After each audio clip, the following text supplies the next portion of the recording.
You're listening to the ESP, the European Skeptics podcast, an independent weekly show set out to bring you news, interesting topics and interviews with people mostly from Europe, building bridges and breaking down language barriers to show the world how active and awesome the skeptical movement is in the region. This is episode 506. I'm your host, András Pinter, and joining me for the show is my co-host, Pontus Böckman. See ya! Hejsan, András! Are you back home or do my eyes deceive me? No, your eyes are not deceiving you. I am back home, so it's the usual background of my my shelf and everything.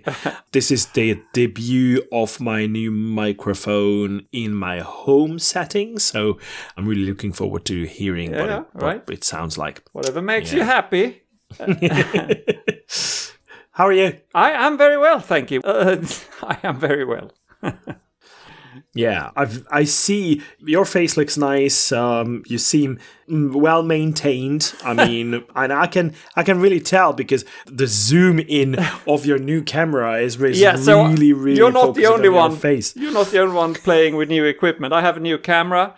I can't really manage it too well, but the picture is fine. The picture is fine. I'm a little bit too zoomed in, but. Never mind, this is not a video show anyway, so it's just for you, Anders.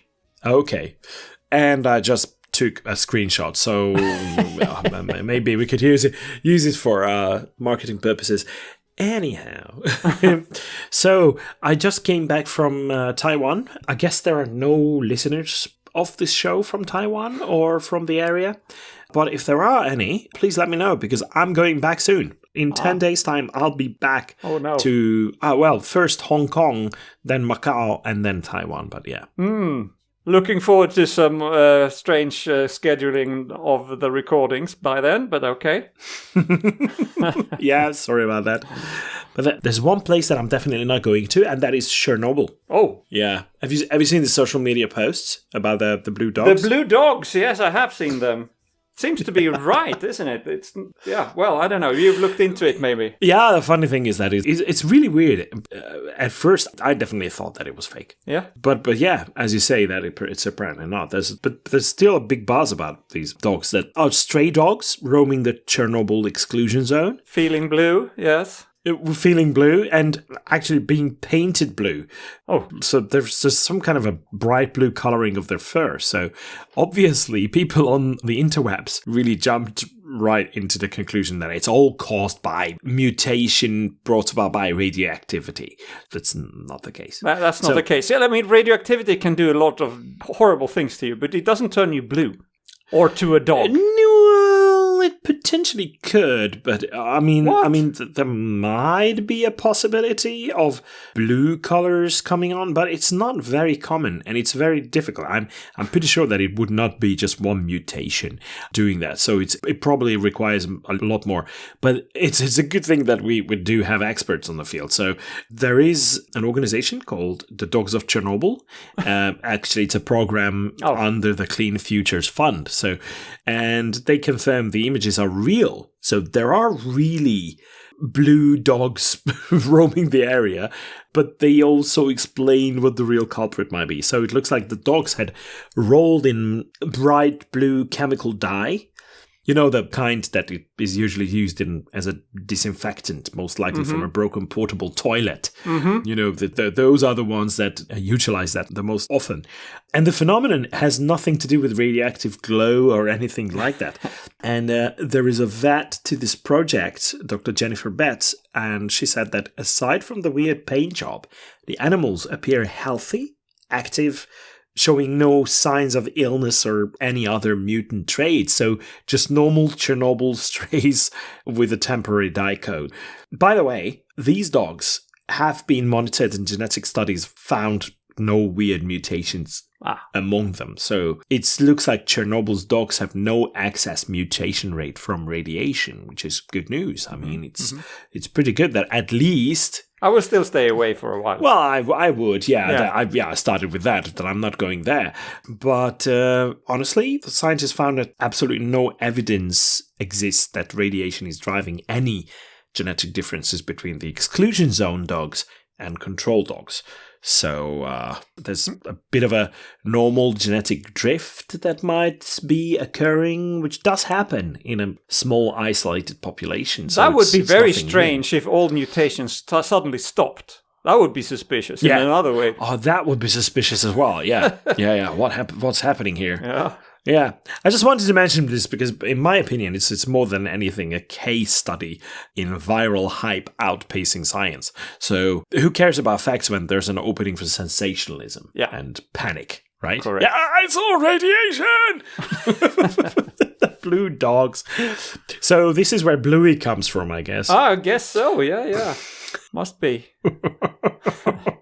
Okay, so anything cool that's skepticism related that you can report on? No, not really. There were a few emails that I will not include in the actual show, but I'm always happy to receive emails from listeners. Yes. Nadia, hello. I got your email. It was nice. But it didn't make it into the show this time. But keep them coming. Yeah, keep them coming, and we will always consider putting it on. But keep them coming, and just keep those messages alive. I mean, we love those messages. We love text messages. We love messenger contacts as well. Something that happens very rarely, but we appreciate it very much.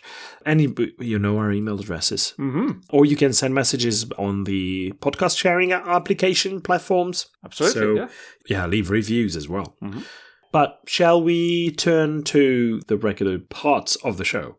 Let's do that. The first one of which is Twish, or This Week in Skeptical History. Oh, and I'm so excited about this one, because this week brings us one of the most remarkable anniversaries in television history, and this is something that I know for a fact to be an important one for many in the skeptical community as well. Ooh. And since I'm not that much of an expert, unfortunately, I really hope I managed to do it justice. So, on the 23rd of November 1963, at 5:16 p.m. to be precise, the BBC broadcast the very first episode of Doctor Who. Woohoo! And they had absolutely no idea that it would end up being the longest running science fiction series ever made on Earth. Well, that's an important distinction, on Earth, since the topic is a little bit further from that. But it really outlived all kinds of technological shifts, political eras, and even regenerating its own lead actor more often than some species reproduce, man. So it's like... Speak of mutations, yes. Yeah, speak of mutations, exactly. Now, going back to the 23rd of November 1963, the timing of the premiere was, well, very unfortunate. Do you know why? No. Well, it aired one day after the assassination of President John F. Kennedy. Ooh.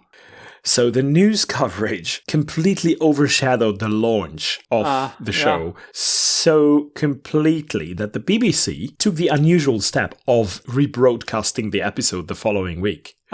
And basically with that second airing, Doctor Who truly began. But what makes this story particularly fascinating to me, at least, isn't just the show's longevity. I mean, it's been going on for more than 60 years. But it's how a series originally designed to promote scientific education accidentally created one of the greatest science fiction in popular culture that is more along the lines of, well, it's fiction, but it's a cool one at that. The original concept of the show was famously modest. It wasn't meant to be a galaxy-spanning epic that it has become. It was intended as an educational program for families. Mm-hmm. Basically a way to put some historical and scientific ideas into Saturday tea time programming. The BBC's head of drama was named Sidney Newman. He was a Canadian who'd recently become the head of drama. And he needed something to fill a scheduling gap between already existing programs. So he, alongside writer Cecile Weber and head of serials Donald Wilson, conceived an educational science fiction program that would use time travel as a vehicle to teach children about history and scientific concepts through some kind of entertaining drama. And it was low budget as well. The first episode, titled An Unearthly Child, introduced viewers to a mysterious father figure called the Doctor. who is played by William Hartnell, who was not yet the ancient Time Lord we know today. He was more like just an irritable old man in a junkyard with a mysteriously roomy police box, which, by the way, wasn't meant to become iconic either. Its design was just a budget-saving measure, which was meant to stay only because the BBC couldn't afford fancy sets every week, so it stuck. The other characters were initially the Doctor's granddaughter Susan and two school teachers of hers who discover that his time machine, the TARDIS, is disguised as a police box and is somehow bigger on the inside, which was a weird concept, but it really fit the budget issues. They didn't have to come up with something very fancy. And the name TARDIS, by the way, do you know what it stands for? No. It stands for Time and Relative Dimensions in Space. All right, makes sense. Its design, it does, doesn't it? It's designed based on the real Metropolitan Police boxes, designed by Scottish architect Gilbert Mackenzie Trench in the 1920s, so it's a real thing. It became one of the most iconic images in television. It's just that they happened to land it in Chernobyl at one point, so it turned blue, right? Yeah. It wasn't, at the beginning, it wasn't that big a hit. I mean, it was interesting, it was well received, but it was in serious danger of cancellation after just a couple of months. But then something very unexpected happened. Terry Nation, a Welsh comedy writer, submitted a script for the show's second serial, in which he created the Daleks as a bit of a metaphor for fascism and Nazism, but in the most dehumanized form.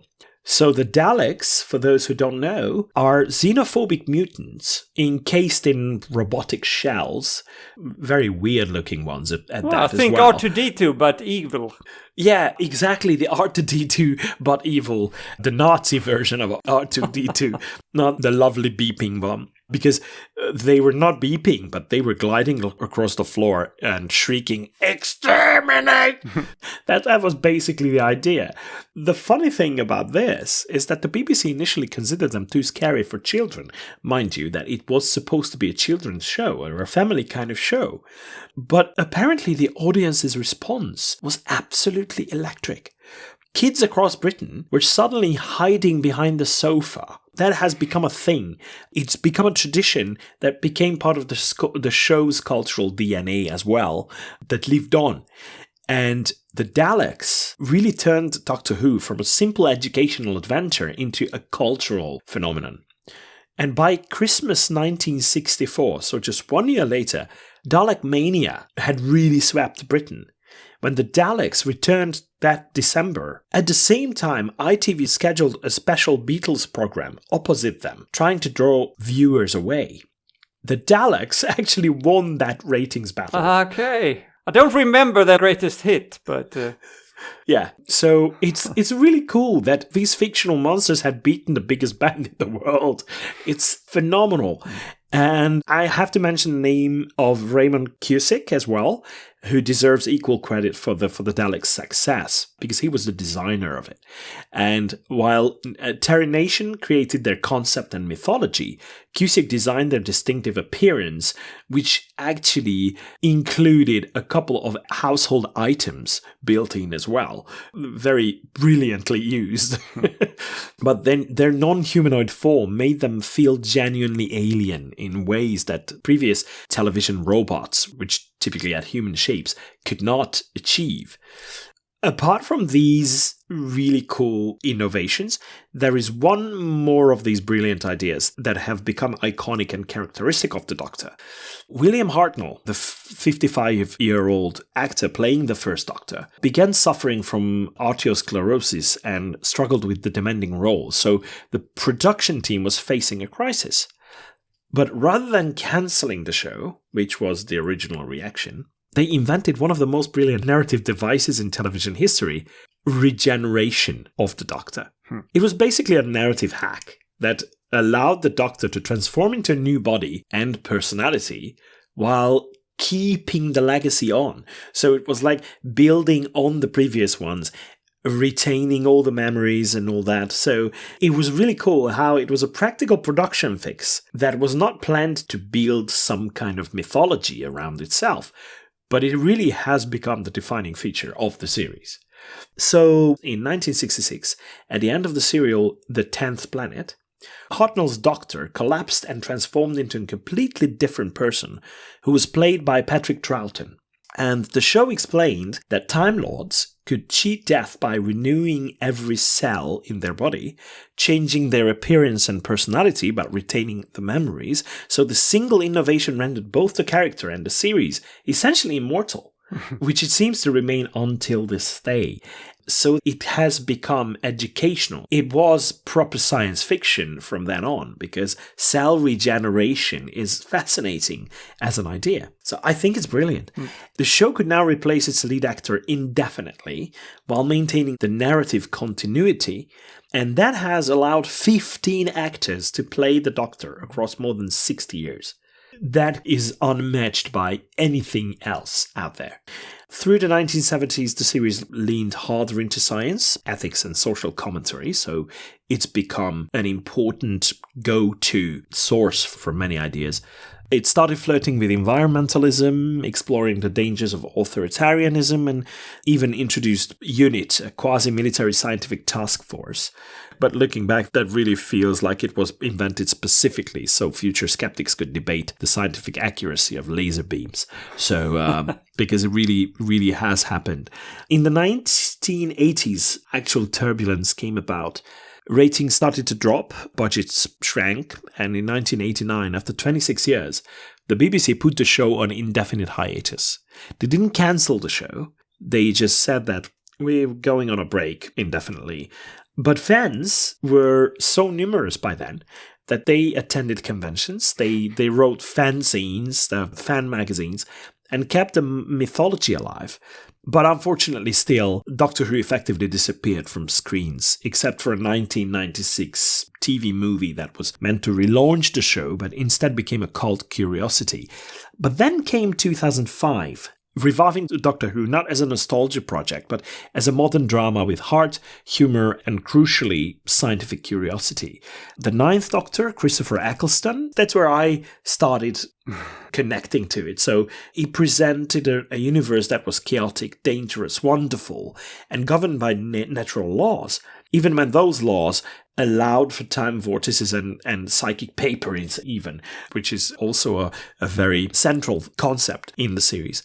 And this revived series regained its educational streak too, allowing it to tackle everything from the ethics of cloning to the dangers of misinformation, sometimes literally, as with the one that was titled The Idiot's Lantern, that played like a parable about media manipulation, so really forward-looking in terms of what's been happening since. Well, when we look at how recently the show continued regenerating both itself and its cultural footprint, we've seen the first woman to play the Doctor with Jodie Whittaker. And now we've revisited the show's canon with debates about the timeless child. And now we're in the Ncuti Gatwa era with a black man playing the lead role. So pretty good stuff there. So I think Doctor Who occupies a unique place, even for skeptics. It's not hard science fiction, I know.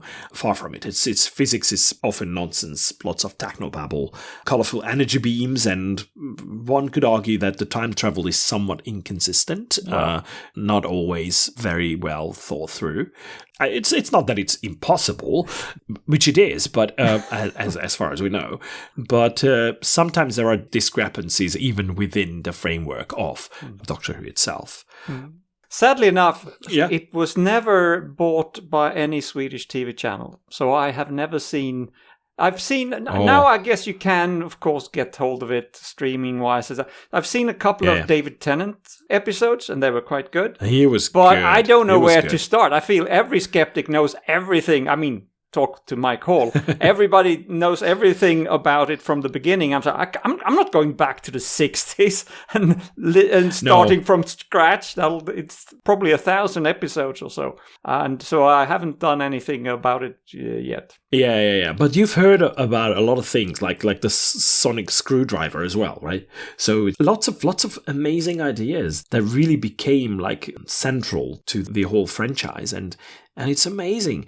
But also, the producers and the writers have occasionally gotten things right about the science as well. So I really like this. When I started digging up stuff, I found that astrophysicist Geraint Lewis noted that the 10th Doctor's descriptions of time as, quote, wibbly-wobbly, timey-wimey stuff may actually capture something true about how time functions near black holes better than rigid linear models. So it's really cool.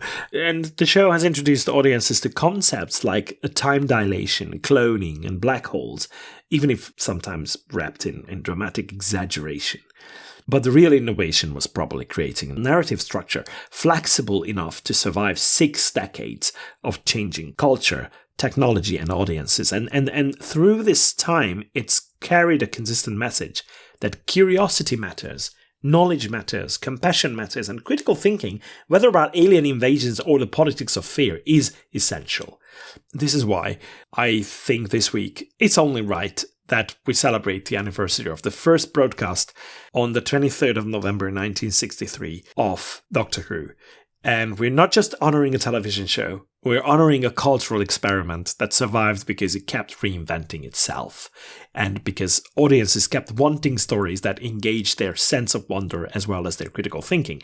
So today it stands as a testament to both British creativity and the enduring power of good storytelling that even skeptics can appreciate. And we keep remembering the stories. Not all of them, though. I haven't seen all of them, but looking forward to seeing what's left. But after all, in the words of the Doctor, and I quote, "We're all stories in the end. Just make it a good one, eh?" All right. Good. Maybe I should catch up on my Doctor Who episodes. Yeah. After all. Let's do that. Yeah. Let's all do that. Okay, but that brings us to the next segment, which is when we discuss the news. So last week I talked about how important it is to meet disinformation by revisiting the area in question with hard science.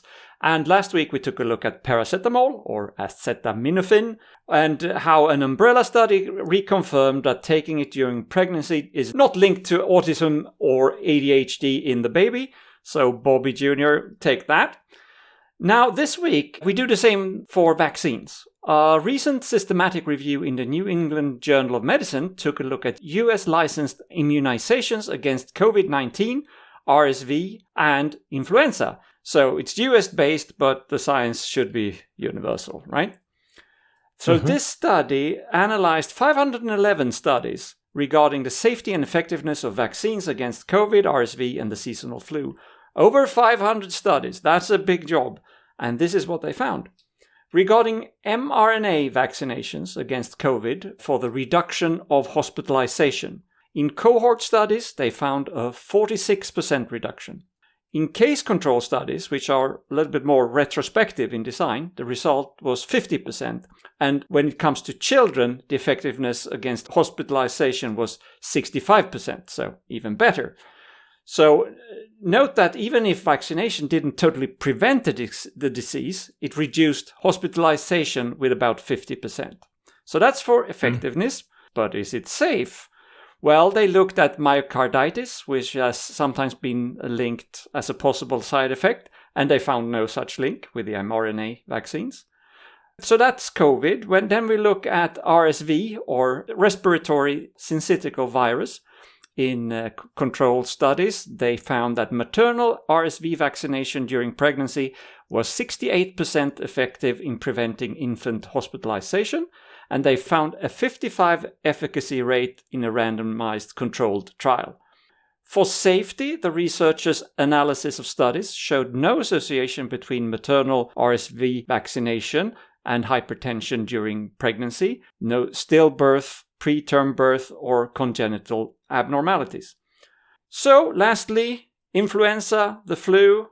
Among adults between 18 and 64, vaccination against the flu resulted in an effectiveness against hospitalization at around 50%. For people aged 65 or above, the same number was 42%.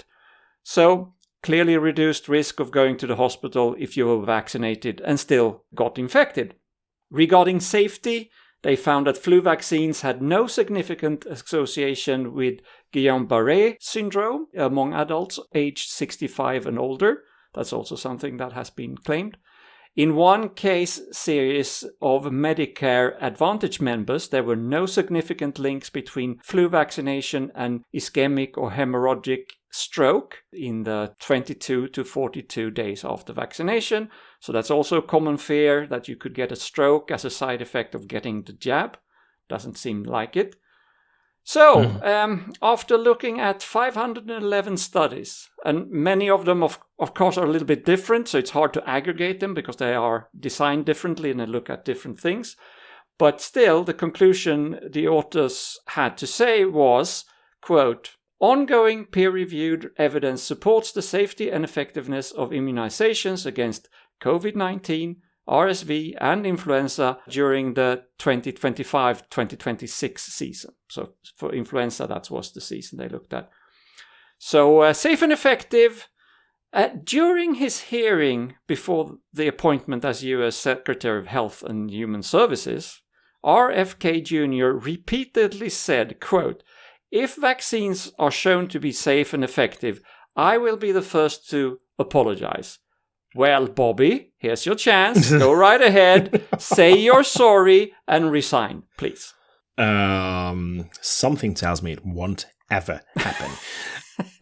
But speaking of politicians talking rubbish about science and having no clue whatsoever as to how to approach it, on the 18th of November, Hungary's parliament outright banned lab-grown meat, becoming only the second EU member state to do so after Italy. Mm-hmm. And there was an overwhelming majority of the votes that it gained, with 140 against 10 in favor. It really shows an absolutely alarming strong clash between the nationalist agricultural protectionism that Orbán's government portrays and evidence-based regulation that should be happening in the country. And really, it's a case study in how governments justify policy decisions when science suggests completely otherwise. So what does the actual ban concern? So Hungary's legislation prohibits meat grown from isolated animal cells in laboratories, any kind of that meat, while exempting plant-based meat substitutes like soy and all kinds of stuff. The government claims that cultivated meat is unsafe, has a large ecological footprint, and threatens traditional farming. But Prime Minister Viktor Orbán actually did a bit more than that, because in his 2024 State of the Nation address, he claimed Brussels wants to force synthetic meat on Hungarians instead of fresh, homegrown meat. He essentially reframed the food safety question as a civilizational struggle over sovereignty and rural identity because of some kind of misguided belief that those traditions are more important than progress. And especially when it comes to food safety, it's not the ancient rural traditions that we need to follow, but what the science has to say. So what does the science has to say? Yeah. And how does it compare to the Hungarian government's narrative? Well, the European Food Safety Authority has established rigorous procedures for evaluating novel foods, but no cultivated meat product has yet been submitted for EU approval. So we're not there yet. So Hungary banned a product that doesn't even exist on European markets, and it's based on theoretical hazards rather than failed safety assessments. So it's even worse than what they did with GMOs, because at least with those, there could be legitimate concerns on a case-by-case basis, but not overall. But when it comes to the overall bans, in another way, it's very similar to what they did with GMOs. The scientific consensus suggests that cultured meat is actually safer than conventional meat. And it makes a lot of sense. A 2023 National Academies report found that most scientists believe it's safe because lab-grown meat produced in controlled environments avoids contamination from slaughter. Lots of dirt there. Yeah. Makes a lot of sense. And processing can result in contamination, especially with E. coli and Salmonella, resulting in potential outbreaks when consuming conventional meat. The joint FAO-WHO assessment identified 53 potential hazards in cultivation, but these are neither novel nor unmanageable because established food safety tools already address all of them. So there's no extra thing, something new that comes with lab-grown meat. As long as we adhere to already existing regulations regarding food safety, we should not be concerned. But obviously, this has to be addressed whenever someone files a request for approval of an actual product, but it hasn't happened yet. So it doesn't make sense. So now the European Commission is formally kind of rejecting Hungary's ban, calling it unjustified and a violation of the EU single market rules. And several member states echoed this criticism, noting that Hungary provided no scientific evidence, and yet they want to make it impossible for the single EU market to operate when it becomes reality. And I have to mention that there are nations that have moved forward with this. Singapore approved cultivated meat in 2020. Yeah, I think I heard about that, yeah. You can actually buy meat patties with cultivated meat on the market. If you're rich, right? They're probably if you're rich. Quite expensive. Yes. So far. The US approved products in 2023. Well, not widely available, but they're there. The UK established an expedited approval pathway post-Brexit. Israel approved cultivated meat in December 2023. So France and Romania have proposed similar bans to Hungary's, but they face the same legal challenges from the European Commission that tries to move forward looking at what the common market needs, trying to base that on scientific evidence. So political shenanigans it really only. Is bad. Right. Yeah. Yeah. And they hide behind this food sovereignty rhetoric that is just ridiculous. It sounds good, right? It appeal to nature, all of those logical fallacies, and it's just, it makes them look like they are protecting something that doesn't need protection or protection from. Right, okay. So a little bit more about politics or policies now, indirectly, I think. So I'm not sure if we talked about it here on the show, but we've often heard about the appalling number of Americans who believe in silly things like creationism, or they don't know that the Earth revolves around the sun. But how about Russia? Is the situation better there? Well, maybe not. Russia is experiencing a significant shortage of doctors and teachers, but instead of developing qualified personnel, the authorities are relying on cheap labor, according to a recent news item. The result is that despite the fact that 2/3 of respondents say that they have an interest in science of the general public, the reality is that 62% of the surveyed Russians almost never look for news about scientific achievements. 43% do not discuss them in everyday life, and only 12 can name at least one contemporary Russian scientist with a world-level reputation. To be honest, neither can I, but I'm not a Russian, so fine.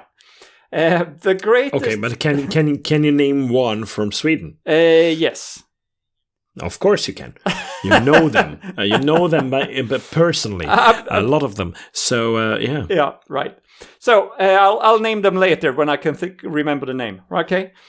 But I do know them. So, the greatest decline in knowledge is observed when it comes to disciplines such as chemistry, material science, mathematics, and engineering technologies. Quite significant areas. At the same time, older generations are more interested in scientific news, while young people are more likely to believe in the paranormal, believe it or not. 20% of the surveyed Russians in this survey, so 1 in every 5 persons, are convinced that the sun revolves around the Earth rather than the other way around. Okay. And the trend is that it's getting worse. In 2022, the figure was just 14%. Now it's 20%. 16% believe that people lived at the same time as dinosaurs. And yeah, and among young people... How about flat Earth? Yeah, well, actually they didn't say specifically. But among young people aged 18 to 24, the number of people who believe that people live together with dinosaurs is even higher. It's 18%. So this is crazy. Wow. We see, again, young people who just went to school, and they are worse at this than the generations before. 36% still believe that antibiotics works against viruses. Do they, Andras? No, they don't. No, they don't. Well, antibiotics are increasingly useless against even bacteria, well, yes. So. Oh, that's another bad story. Yeah. So again, it's worse in younger people. 44% of Russians aged 18 to 24 think that you can use antibiotics against viruses. 39% believe in sorcerers, and 34% believe in the ability of psychics to predict the future. So, now, this sounds terrible, and it probably is terrible, but there is one caveat that we should mention. This news item and this report comes from the Foreign Intelligence Service of Ukraine. So there might be a conflict of interest here. Maybe they haven't been 100% objective, and we have to take that into account.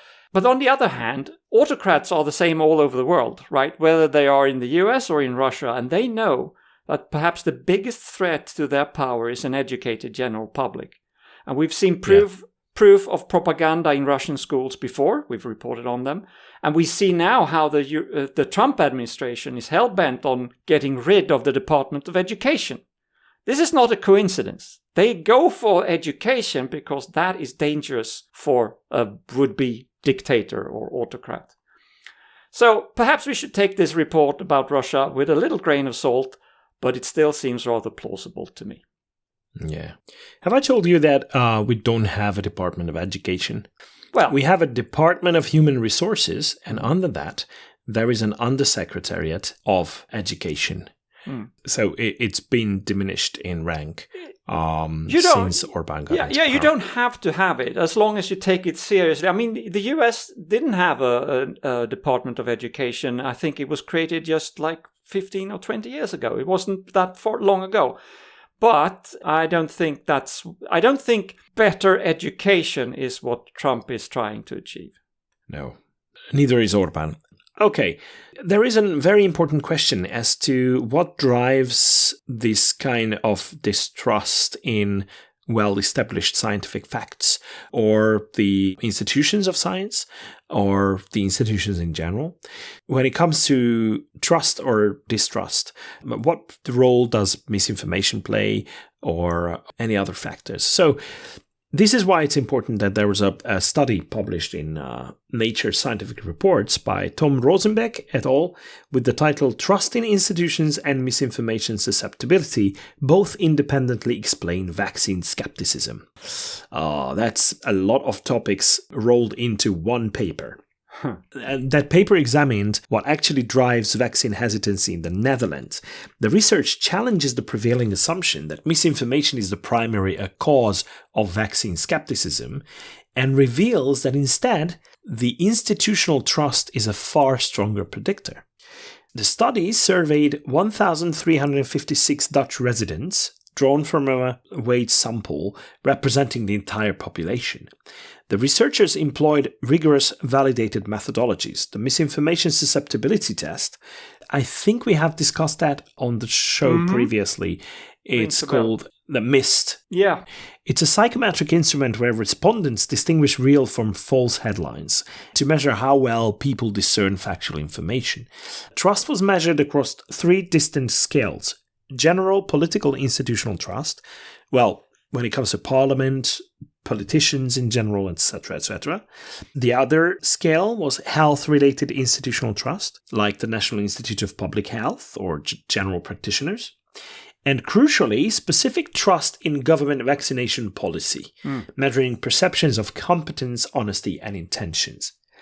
There were all kinds of intercorrelated variables to handle here. So researchers employed random forest machine learning analysis, a more sophisticated approach than standard regression that revealed actual predictor importance scores. So the results fundamentally reframe the vaccine hesitancy debate because specific trust in government vaccination policies emerged as the strongest predictor of vaccine skepticism, followed by general trust in health institutions. Misinformation susceptibility, while still significant, ranked only third, demonstrating weaker predictive power than institutional trust. Notably, the so-called buffer hypothesis proved false by this paper as well, which means that high trust in institutions should have protected people from the effects of misinformation susceptibility, but it turns out not to be the case. So even though the predictive power of misinformation susceptibility is not as high as the other two, if the other two are strong, they will still not prevent people from falling into the wrong category of vaccine skepticism. So trust and misinformation operate as independent predictors, is what this whole thing says. This finding is counterintuitive, if you think about it. But it's very critical. If this is really the case, it should be understood in much more depth. And even individuals with high institutional trust can be susceptible to false information, according to this, suggesting these are distinct psychological phenomena that require separate interventions. And when it comes to the policy implications for Europe, for example, the researchers provide encouraging practical guidance for policymakers in the paper, rather than requiring impossibly broad anti-government sentiment reversal, which is really hard to do because once it's there, it's difficult to get rid of. Governments can specifically rebuild confidence in their vaccination programs by clearly demonstrating competence, communicating honestly, proving that actions serve citizens' interests. Now, this sounds easy, but it's not. And the authors explicitly note that individuals distinguish between their opinion about the government as a whole and their trust in the government's childhood vaccination programs. So one task here could be trying to distance the health institutions from the everyday politics. So to separate that kind of trust that exists towards these institutions. So, well, when it comes to skepticism and fact-checking, we have to emphasize that the study's correlational design really prevents causal claims. So we don't know why this is the case, that kind of ranking in terms of predicting power, what a kind of attitude people will have towards vaccinations. But the other limitation is that it involved only the Netherlands, which is a wealthy nation with relatively strong institutions. And that makes generalization to countries with histories of institutional abuse very uncertain.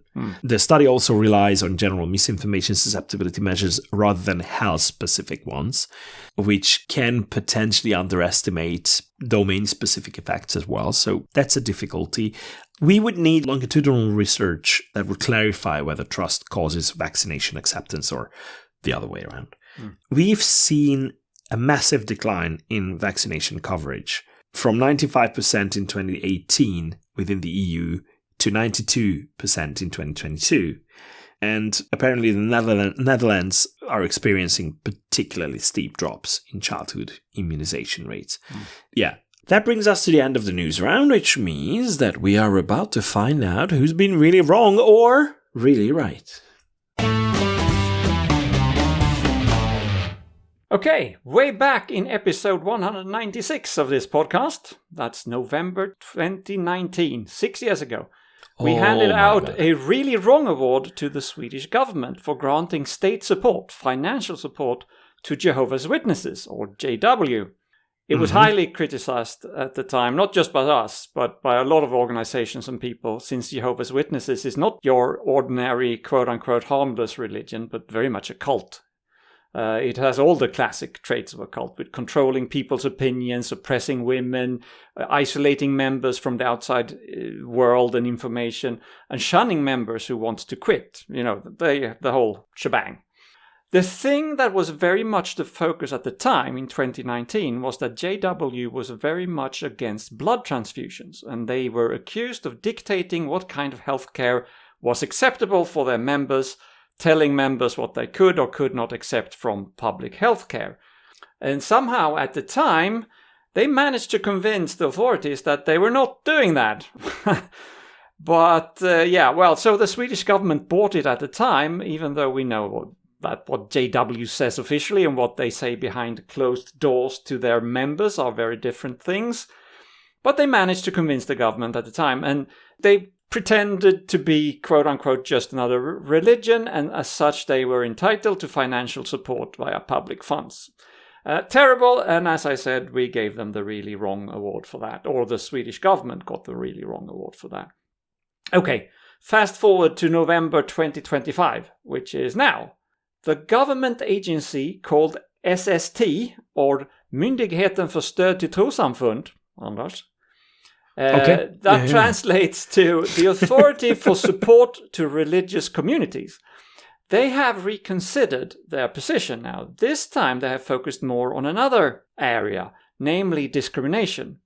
As the JW refuse to accept that it's okay to be gay, they will now again lose their rights to government support. They will no longer be categorized as eligible for subsidies as a religious community since they engage in unlawful discrimination. So that's that. A little bit reluctantly, because they shouldn't have done that. They shouldn't have granted this a long time ago. But the Swedish government this week, or rather the SST, or Andras, Myndigheten för stöd till trossamfund, spelling competition later on.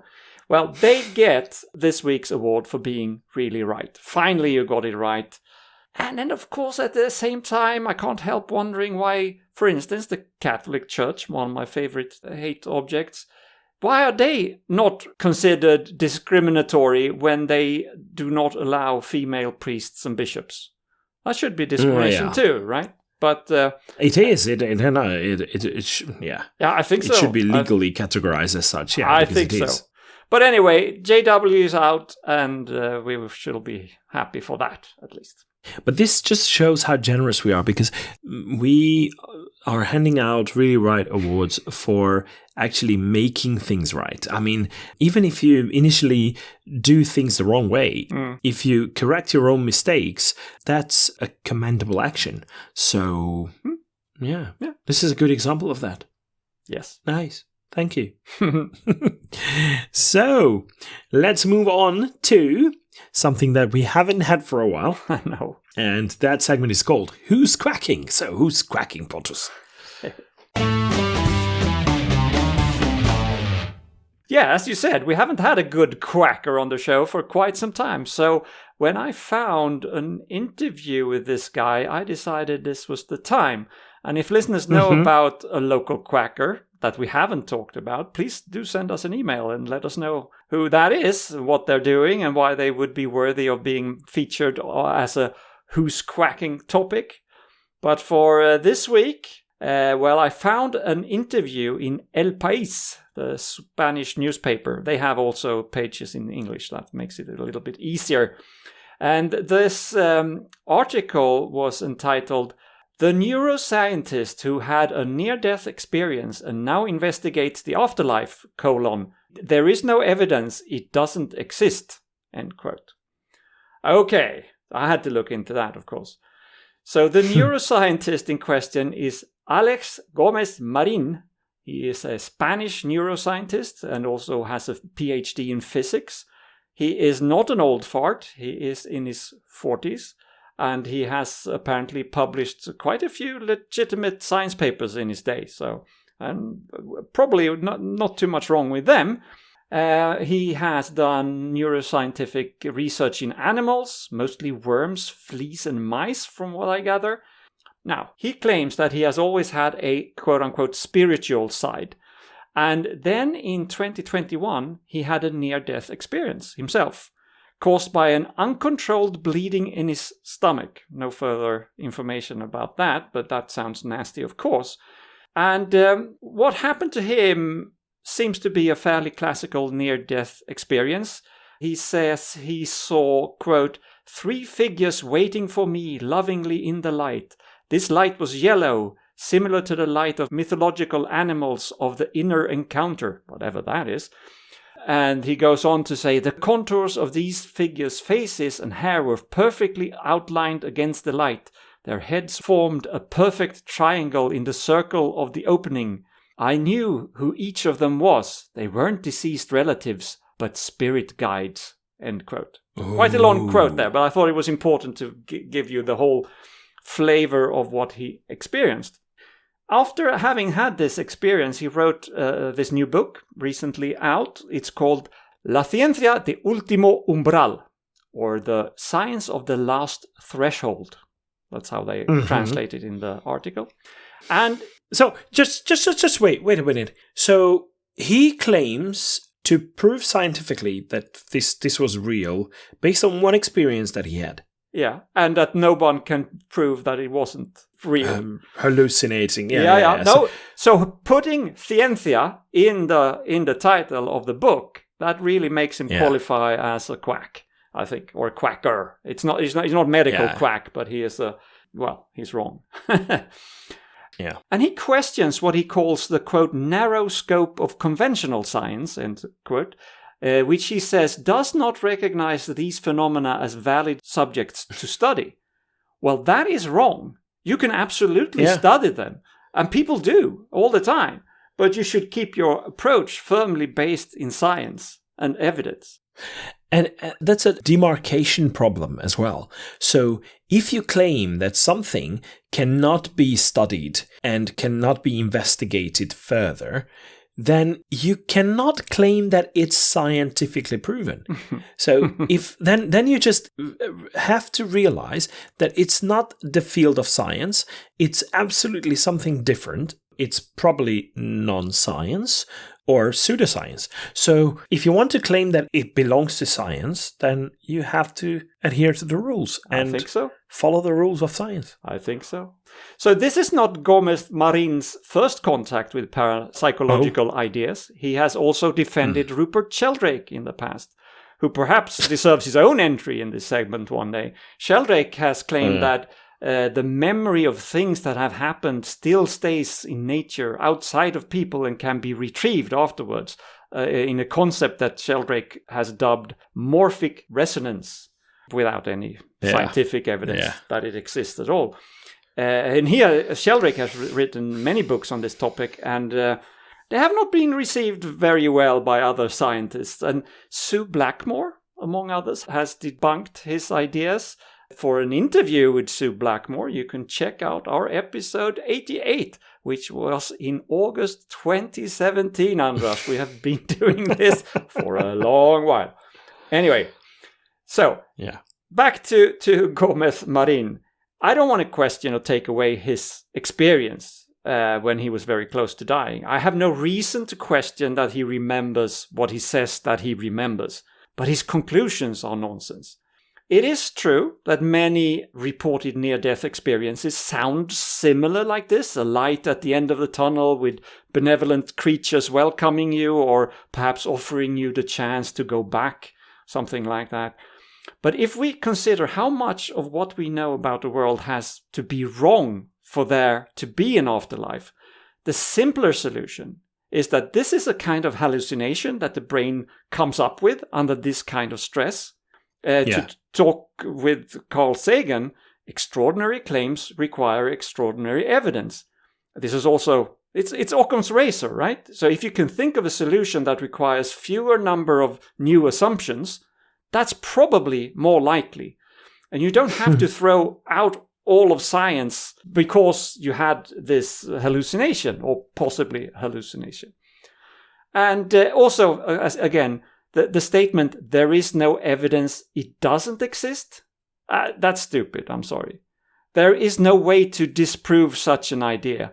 And a scientist, if he is that, Gómez Marín, should know about that. That's not, you should learn that in school, actually. And finally, of course, a belief in an afterlife is also clearly wishful thinking. We don't want to accept that death is the end.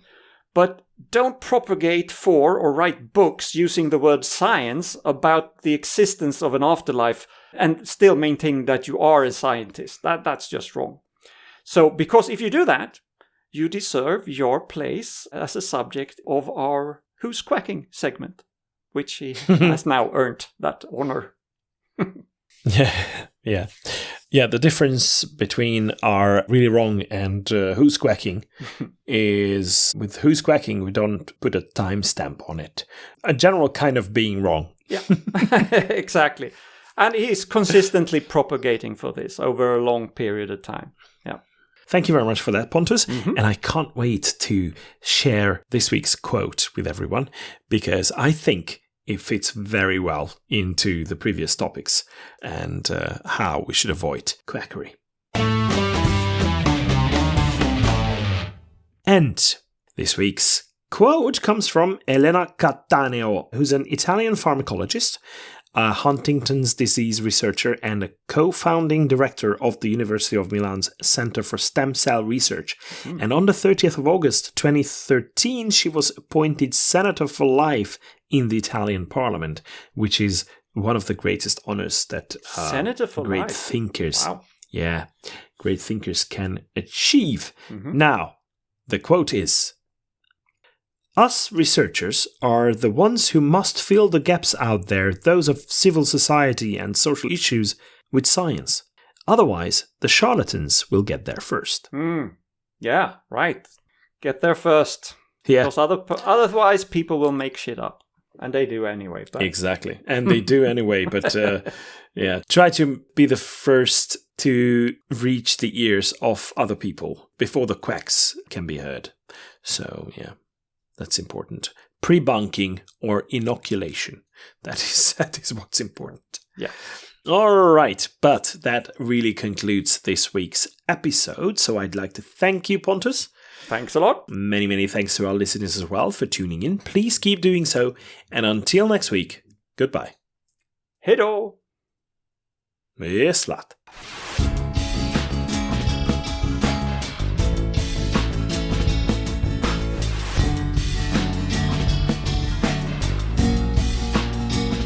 This has been your ESP experience. The show is produced and recorded by TheESP.eu. Join us again next time, but until then, please send your feedback and comments to info@TheESP.eu. We would also love to hear your ideas and suggestions regarding topics, and if you have any skeptical news from any European country, we're always eager to hear about them. If you have an upcoming local event or an organization to promote, please don't hesitate to let us know, as we are more than happy to help. All music in the program was written and performed by Keisha J. Gray and George Robb and is used with their permission. Please check out our webpage for show notes and archive material at theesp.eu. Follow us on Blue Sky at theesp.bsky.social, like us on Facebook, or support our work on patreon.com/theesp. And don't forget to spread the word by sharing our content with others. I don't know how you can believe.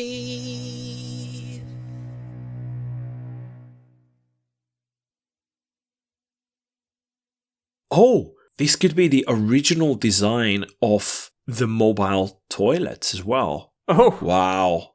Never mind. And it really solved a real world problem. A real world plot. It really solved. It's. Come on. It reduced hospitalization in silly things like creationism. La ciencia de último umbral. I'll say that again. La ciencia de último... Svårt det.